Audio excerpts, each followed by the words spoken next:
jätkame siit nüüd järgmise teemaga, räägime rahast, räägime investeerimisest ja ma arvan, et ka Telehommiku vaatajate hulgas on ikkagi üsna palju neid inimesi, kes on kuulnud sõna ingelinvestor, aga võib-olla päris täpselt ei tea, mida see termin endast kujutab. Meil on hea meel tervitada stuudios nüüd Heidi Kakot, tere hommikust. Heidi, mul on tiitel kirjas teil kui riskiinvestor, aga kas ma võin teid kutsuda ka ingelinvestoriks? Absoluutselt. Mis see tähendab ikkagi see ingelinvestor? Ingelinvestor, jõulude ajal väga kohane rääkida, eks algselt on pärit Broadwaylt üldse see termin USA-st, kus sellised jõukamad või varakamad eraisikud aitasid siis Broadwayl tuua etendusi lavale. Nii et kõik sellise ülla eesmärgi nimel. Tänapäeval äriingel ehk äriingel investor siis investeerib varajases faasis alustavatesse ettevõtetesse selleks, et neile seda vajalikku esmast tõuget anda, et nad saaksid liikuma. Kuhu teie ise näiteks olete investeerinud? Samamoodi erinevatesse varajastesse ettevõtetesse, võib-olla kõige sellisem põnevam praegu on Nordica Medical. Nordica Medical teeb raskesti paranevate haavade jaoks nanotehnoloogilist haavasidet. Et see on selline süvatehnoloogia ettevõte, nanotehnoloogia baasil pisikesed osakesed aitavad siis nendel haavadel paremini paraneda. Kas teil on nii ka olnud, et mingi idee tundub väga hea, te annate suure summa raha, aga siis kõik läheb blurri? No ikka on, kõigil on. Ja esimest miljonit kaotada on väga valus. Me jõuame siit ka natukene selle teema juurde, et see on hästi riskivaldkond, et sa kunagi ei tea, kas sellel ettevõttel õnnestub või ei õnnestu. Ja miskipärast ma saan aru, et selles maailmas meestel see riskivalmidus kipub olema suurem kui naistel, mis tõttu ingelinvestorite hulgas on vähe naisi, vastab seda üle? Vastab tõesti tõele, et Eesti äriinglite assotsiatsiooni liikmeid on meil umbes 260, nende hulgas naisi on vähem kui 10%, ainult 22 tükki. Aga tuleb see, kas minu loogika pädeb, et see kuidagi see riskiteema on natukene see, et mehed julgevad kuidagi rohkem riskida või? See on nii ja naa, et kuna riskikapitali investeeringud üldiselt on väga riskantsed, nimigi ütleb niimoodi, siis selleks, et neid investeeringuid teha, peaks olema selline hajutatud portfell. Et me ise soovitame mitte rohkem kui 10% oma varadest sellistesse riskantsetesse instrumentidesse panna ja siis, kui me vaatame, et kui palju neid varasid üldse on, mida on võimalik investeerida, siis võib-olla mõnele tundub, et neid on lihtsalt liiga vähe. Aga naised investeerivad samamoodi, nad võib-olla teevad natukene teistsuguse profiiliga investeeringuid ja kui midagi tundub natukene võõras, siis ta tundub ka hirmutav.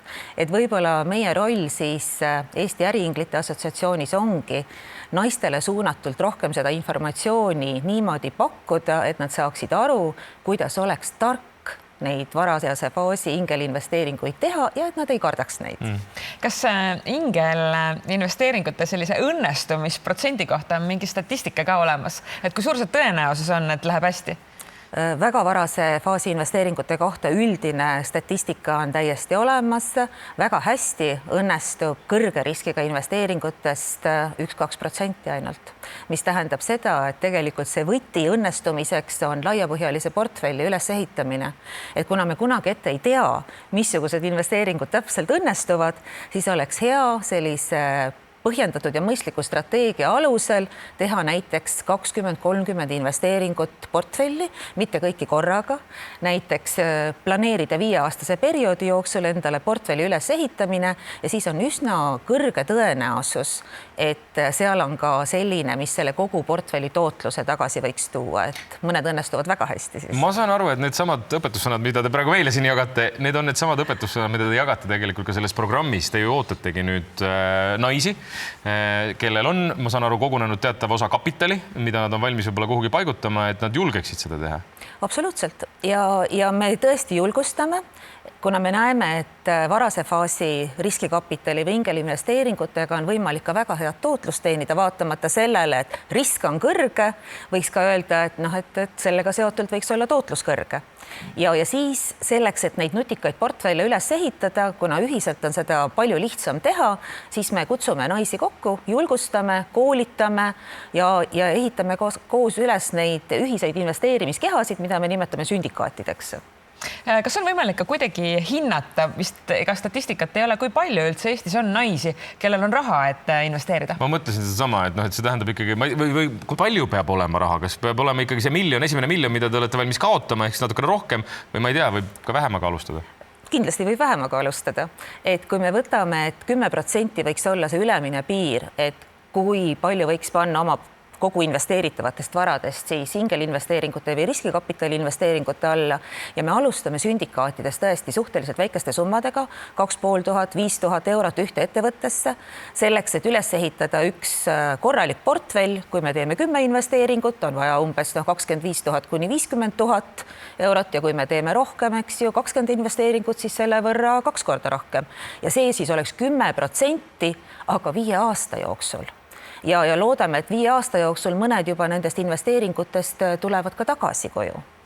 Nii et ei pea kohe kindlasti miljonärid ainult olema selleks, et saaks varases faasis investeerimist alustada. Ja lõpetuseks, kuhu ma pean täpselt pöörduma, et neid nanoplaastreid kleepida oma sõrmehaavade peale? No Nordica Medical müüb neid tegelikult praegu küll veel loomadele ainult, sellepärast, et meil on kliinilised katsed haiglates pooleli käimas ja kui need nüüd kliinilised katsed saavad tehtud, siis me hakkame ka neid inimestele pakkuma. Natuke ma pean veel kannatama. Natukene peab veel kannatama, aga kliinilised katsed on väga heade tulemustega olnud. Heidi Kakko, aitäh tulemast meile täna hommikul külla. Suur aitäh kutsumast.